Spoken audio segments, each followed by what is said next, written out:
अस्सलाम वालेकुम जी। एक दफ़ा एक बादशाह के दो बेटे होते हैं और वो बादशाह काफ़ी ज़्यादा बीमार रहता होता है, अलील होता है और उसको ये खदशा होता है कि अब मैं बहुत जल्दी इस दुनिया से चला जाऊंगा, मतलब मैं फ़ौत हो जाऊंगा। तो एक दफ़ा क्या करता है कि अपने कुछ वज़ीरों को बुलाता है जो काबिल एतबार होते हैं और अपनी जो सारी उसकी सल्तनत होती है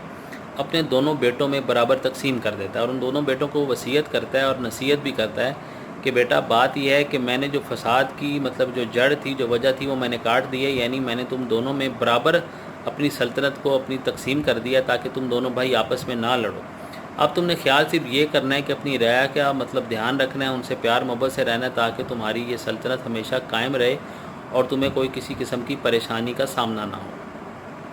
कुछ अरसे बाद बादशाह फौत हो जाता है और वो दोनों जो उसके बेटे होते हैं वो अपनी अपनी सल्तनत में चले जाते हैं। जो एक बेटा होता है वो काफ़ी ज़्यादा नेक और अच्छा होता है और अपनी रया को बहुत ज़्यादा खुश रखता है, उनके लिए आसानियाँ पैदा करता है। जो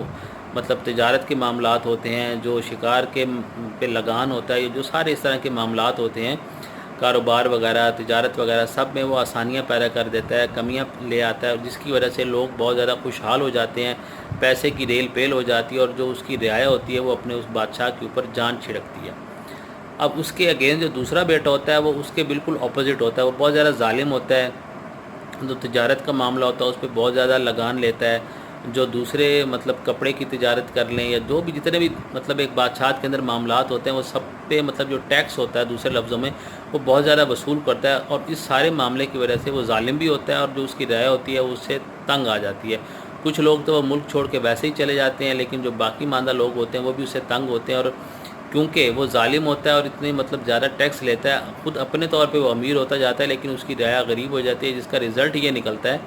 कि वो लोग भी गरीब हो जाते हैं और जो मुल्क होता है वो भी गुर्बत की तरफ जाना शुरू हो जाता है। जब ये मामला आता है तो जो पास का दूसरा बादशाह होता है वो ऊपर हमला करता है और इसको मतलब इसकी जो सारी सल्तनत होती है, जितनी भी टेरिटरी इसके पास होती है वो सारी वो फ़तह कर लेता है। अच्छा, जब ये बादशाह दूसरा जो बेटा जालिम होता है ये कैद हो जाता है तो वो एक बुज़ुर्ग को बुलाता है उस कैद खाने में और उस बुज़ुर्ग को कहता है कि आप मेरे लिए दुआ करें कि अल्लाह ताला की ज़ात मेरे लिए आसानी पैदा करे। अच्छा, वो बुज़ुर्ग दुआ के लिए हाथ बुलंद करते हैं और अल्लाह ताला की ज़ात से दुआ करते हैं कि इसको मौत दे दो।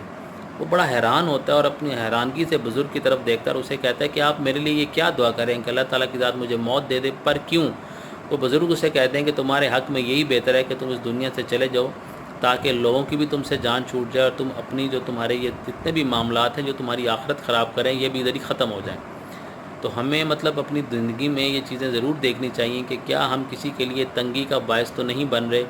हम किसी के ऊपर बिला वजह की ज़्यादतियाँ या जुल्म तो नहीं कर रहे, क्योंकि उसके अगेंस्ट जो मामला होना है वो ये होना है कि हमारी दुनिया और आखिरत दोनों ख़राब हो जाती है। Thank you so much.